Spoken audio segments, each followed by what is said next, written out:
my Poppet. Sorry we're a day late today. If you're in Australia, you know it was Anzac Day yesterday, so I didn't think it was appropriate to do a live feed, and also it was Emma's birthday, so I was elbow deep in making cake and icing, and yeah, it was just a little bit crazy. So as promised last week, today we're going to talk about one of my crochet projects, and I'm going to do a little bit of live crochet. So here's a good chance, if you've got questions about crochet or you want me to show you something in particular, I will do my utmost to help you. I'm by no means a crochet expert, but you know, I've been doing it for a little while, so I'm sure we'll be able to work something out. And also I wanted to chat about what's been happening on the blog, because I feel like I've been super busy blogging, but yeah, you guys sometimes miss it, especially on Facebook. It doesn't tend to show everyone everything. So if you haven't been checking in on the blog, yeah, I'll give you a whole list of what I've been up to, and then you can go and check it out if anything interests you. Yeah, so let's get started. First of all, number one thing, if you've got kids, you will love a giveaway on the blog that I'm doing at the moment. It's for bunchums. So if you haven't checked out our video that Emma and I made, go and check it out. It's pretty fun. Bunchums is a construction toy that it's like little plastic burrs that stick together, and you can just make anything with it. And I really love toys that are not battery operated and electronic and have, you know, lights and sounds, and just let kids use their imagination. So it's sort of it's like a construction toy, like Lego, but it doesn't have any prescribed right or wrong way of doing it. So it's really good for kids of all ages, over 4 I suppose, because they are a little bit smaller. You know, they can pose a choking hazard if it's for young kids, so just make sure your kids are old enough to play with them. Apart from that, really good. So you can check them out on the blog. There's a blog post that will show you how they work. Emma's done a little video showing you how they work, so that it was a really cute video. Go and check it out and leave a comment so you can win the chance to win a $250 prize pack. So I think that's pretty good. They make great birthday gifts as well. So that's number one thing I wanted to get onto. And number two thing, if you love colouring in, I've got a brand new colouring page on the blog. If you've ever had a Australian Women's Weekly cake for your birthday, you'll recognise some of these. I've designed this little colouring page with some of my favourite cakes from the Australian Women's Weekly cookbook. If you don't know what I'm talking about, hang on, I think I've got one lying around here in my sewing room. This place is such a mess, I need to tidy it up. Oh, here we go. Yeah, so Emma, before her birthday every year, we have a bit of a flick through this cake book, and she takes a long time to decide which cake she wants. My sister had that one, the sweet shop, I remember it. And I think I had a farm one when I was a kid. Anyway, so that will be a fond memory for many of you if you grew up in the 80s. Yeah, so I thought I put a little call out, and I asked people what cake they remember the most, and a lot of people were like, oh, I had the swimming pool cake, the piano cake, the hedgehog cake, and the typewriter cake, which was my favourite. So I've put them all on a colouring page, so you can just print that up for free. It's up on my Poppet Makes now. Print as many copies as you like for personal use and colour away. It would be a really fun activity at a birthday party as well, or if your kid's birthday is coming up, it's a good way to sort of, you know, get the conversation rolling about cakes. So that's all the business today. And so now we're going to talk about crochet. I've been crocheting since I was a kid. I think my mum taught me when I was about grade 5. What's that? I don't know, like 10 or 11. And I clearly have memories of sitting at recess crocheting. I don't know if that makes me a really bit of a nerd or a geeky kid, but yeah, like I didn't really like to play sport, so I'd sort of had a few friends and we'd do craft, and yeah, I've been doing it for a very long time. So I'm making this big blanket, and it was inspired by a picture I saw on Instagram of one of the people I follow, and I can't remember her name off the top of my head now, but I'll pop a link in the bottom of the blog. And she has a blog post as well which had the pattern of making this gorgeous blanket. Now I've been working on this for about, I want to say about 2 years. It's one of those stop and start projects that whenever I sort of have a little bit of a moment, I just work on it. And I suppose, you know, I get bored of it and then I move on to the next project, and then I'm like, oh, I need to do some more crochet, so I'll come back to it. Eventually it will get finished. And what happened is I thought it was finished, so I'd done all my hundreds of like little motifs and joined them together, and then I laid it out and I'm like, not big enough, because I really wanted that to fit on a single bed for Emma. So I've gotten back to making some more little circles. So I've got lots and lots and lots and lots and lots and lots and lots. So I suppose when I make about another 100 of those, I'll start joining them together.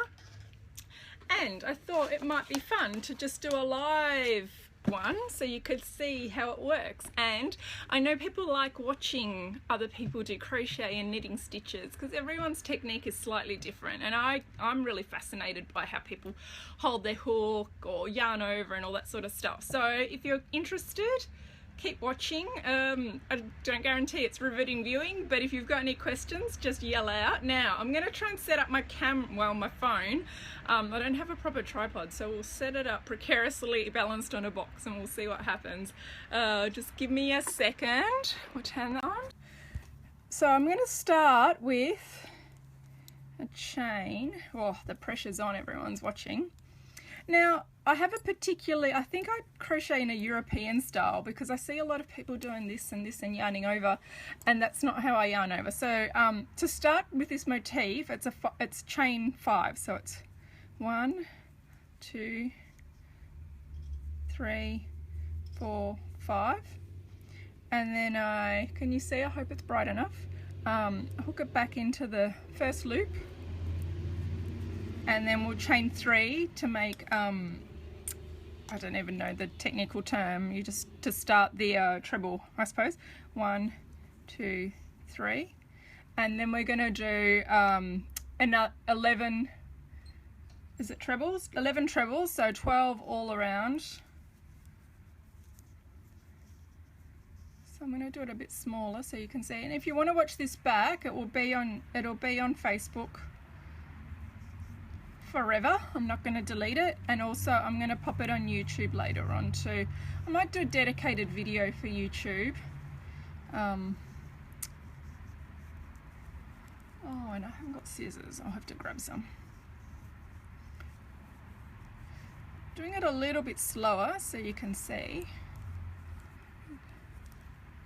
My fingers are in the way. Yeah.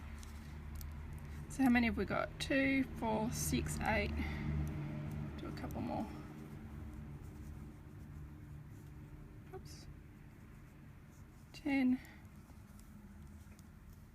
11, 12. So that's the complete first section of the motif. Now what I do is to join this part up to that part, can you see there? I hook it through just the back section of the chain and pull it through,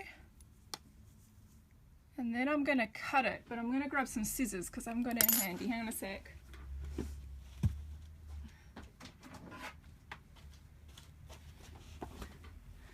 Sorry about that. So I'm going to just clip those.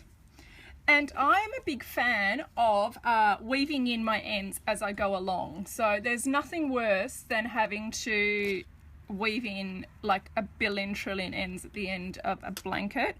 So what I do is to weave in, I just grab it on every top of the chain and pull it through.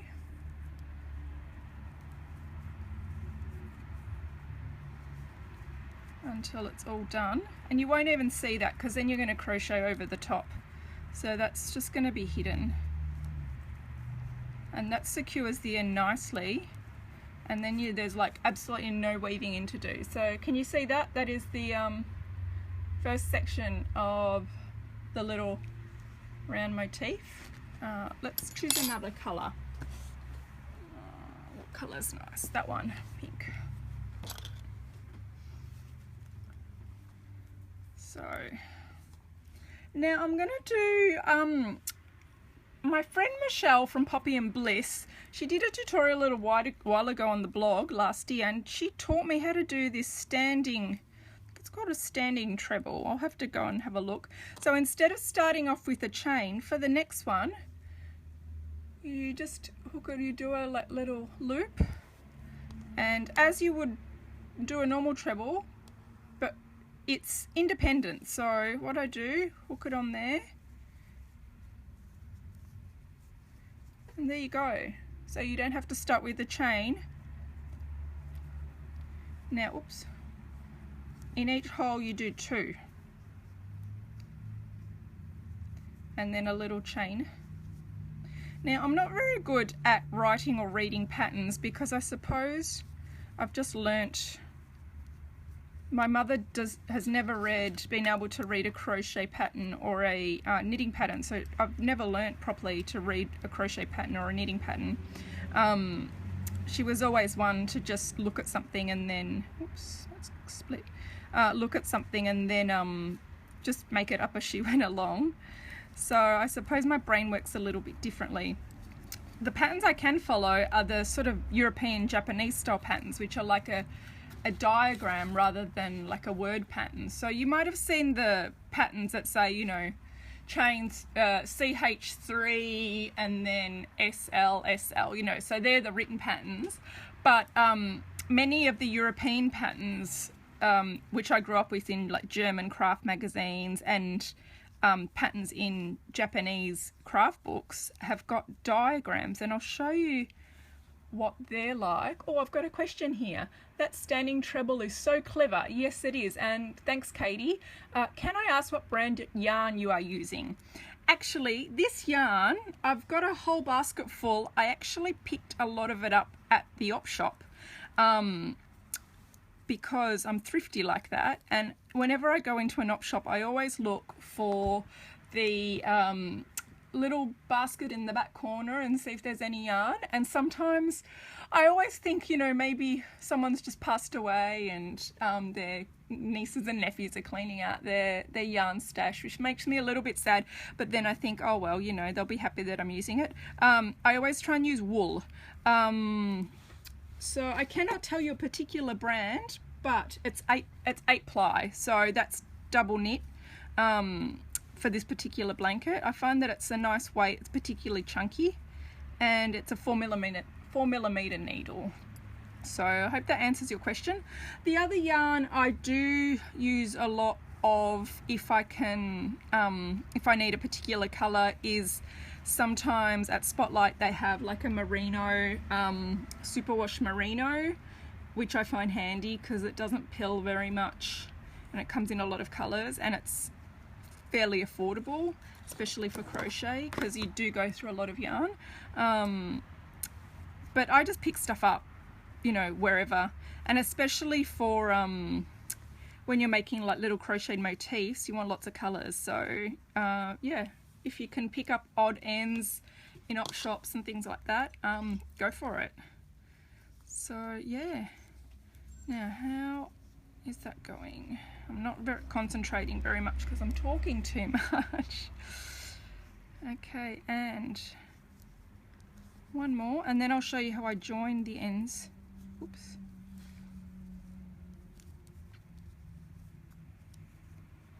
Okay, so I'm pulling here. So what I do to join up, I don't know if this is probably the neatest way of doing it, but this is how I do it. So I stick it through the first loop and then I pull it through. Oh, this yarn's a bit splitty, not my favorite. Okay, and I'll clip it, and to make a nice secure join, can you see that bit goes this way and that bit goes that way? and it sort of looks like it's a bit loose in there. So what I do is I cross them over, and then I do the same technique. So I will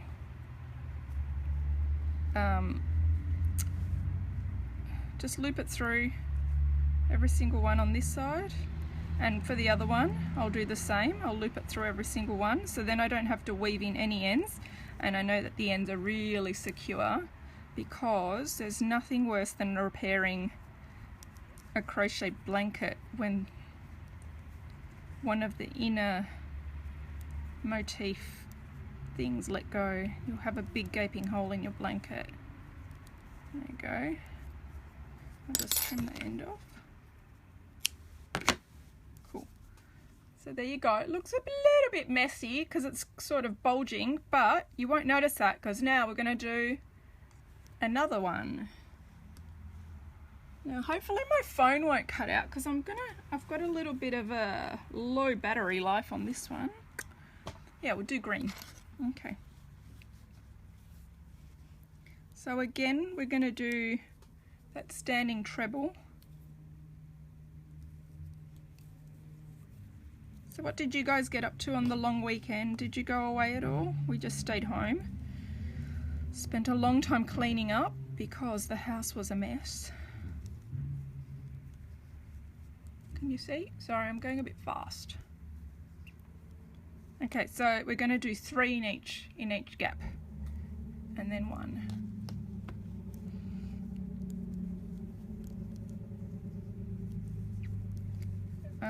Emma had her cousins round for afternoon tea, and we made fairy bread, and I made a cake, and she didn't want a cake from the Australian Women's Weekly cookbook this week. She just wanted, I want a normal cake, Mum, with just white cake and pink ruffles. So we had a very plain cake with strawberry jam in the middle and pink ruffly icing.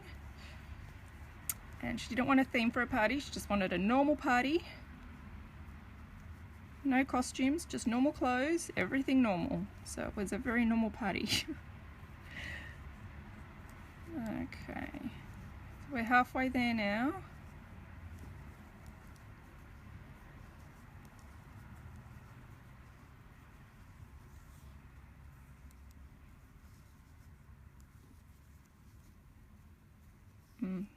Okay, takes a little bit longer as you get to the outside ones.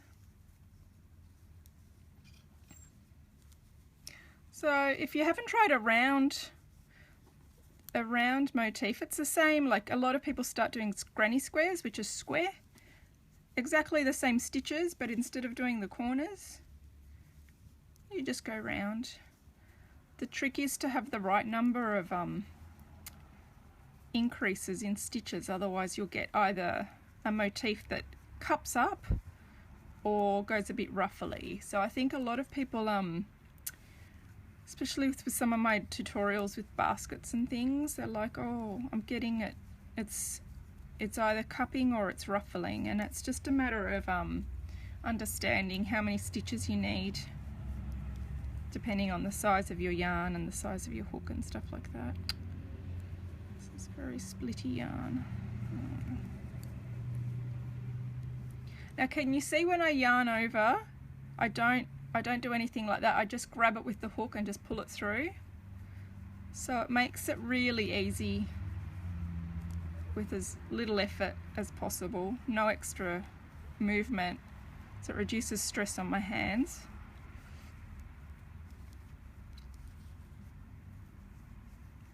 And done. So what I do is I'll loop that through. I'll fix that up later. There you go. Motif done. Yeah, I'm back.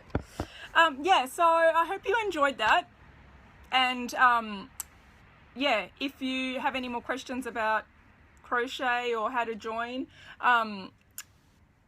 with this blanket, it's continually joined, so there's no sewing together, and that might be something that you guys are interested in me showing you later on, but I'm gonna have to get some sort of better tripod contraption for that, so we'll see how we go for that one. Yeah, if you've got any questions, just leave it in the comments and I'll try and answer them. The other thing is, Yeah, no, nothing. I've got nothing. That's all I want to talk about this week. So yes, if you want to subscribe, there's a live feed button up there. No, up that side. One of the sides, it's got a button. And later on, you can watch this, so it doesn't have to be live if you want to rewatch it. I'll also pop it up on YouTube. So if you're not a YouTube subscriber, subscribe on my YouTube channel, because I've got lots of other videos coming as well. And I might do some more crochet ones, because everyone seems to like crochet ones. Yeah, so have a great week, everyone. And thanks for joining me. Bye.